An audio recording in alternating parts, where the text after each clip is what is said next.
Meskipun menganut agama Islam sejak kecil, namun dua tokoh nasional ini memutuskan untuk pindah keyakinan ketika dewasa. Mereka adalah Slamet Riyadi dan Sugiono Magunwiyoto. Beragam faktor mempengaruhi perpindahan agama keduanya, mulai dari terkesima dengan lantunan lagu gereja hingga menikah dengan pasangannya. Berikut kisahnya.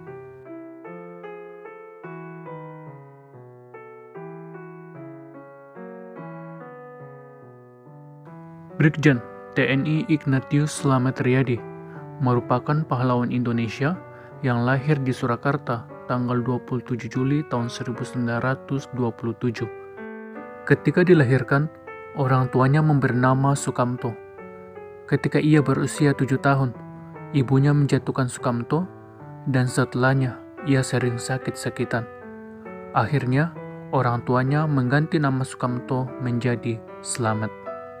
Sementara itu, Riyadi, nama belakangnya, diberikan kepadanya saat ia duduk di bangku sekolah, sebab sudah banyak teman-temannya yang memiliki nama Slamet.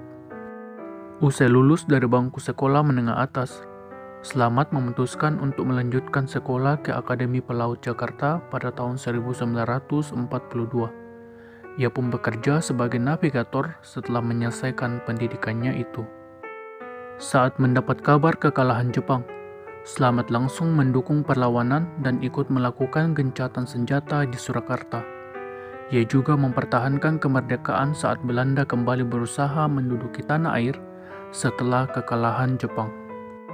Berbagai sumber menyebut Slamet mengalami kejadian religi saat melakukan perlawanannya ini. Ia memutuskan pindah agama menjadi seorang Katolik karena mendengar alunan lagu yang diputar di sebuah gereja. Slamet dibaptis pada tahun 1949 di Solo saat usianya menginjak 22 tahun. Dirinya juga mendapat nama baptis yakni Ignatius.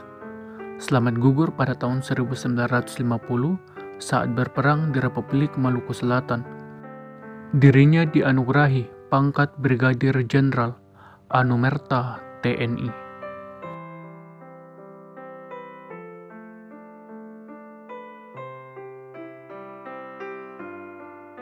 Kolonel Sugijono Magunwiyoto atau Sugiono merupakan pahlawan nasional yang menjadi korban kebengisan gerakan 30 September pada tahun 1965. Sugiono lahir di Gunung Kidul tanggal 12 Agustus pada tahun 1926. Sebenarnya, ia sempat mengenyam pendidikan di sekolah keguruan. Namun setelah lulus, Sugiono tidak berminat menjadi seorang guru. Namun, ia justru masuk ke pendidikan militer peta pembela tanah air dan menjadi ajudan Komando Brigade 10 Letkol Soeharto di tahun 1946. Namun tragis, ia ikut dibunuh bersama atasannya, Brigjen Katamso. Jasad keduanya dimasukkan ke dalam lubang yang sama di Yogyakarta. Setelah ia berhasil ditemukan, ia dan Brigjen Katamso dimakamkan di Taman Makam Pahlawan Kusumanegara, Yogyakarta. Sugiono rupanya juga memutuskan untuk memeluk agama Kristen saat menikahi istrinya, Suprapti, pada tahun 1953.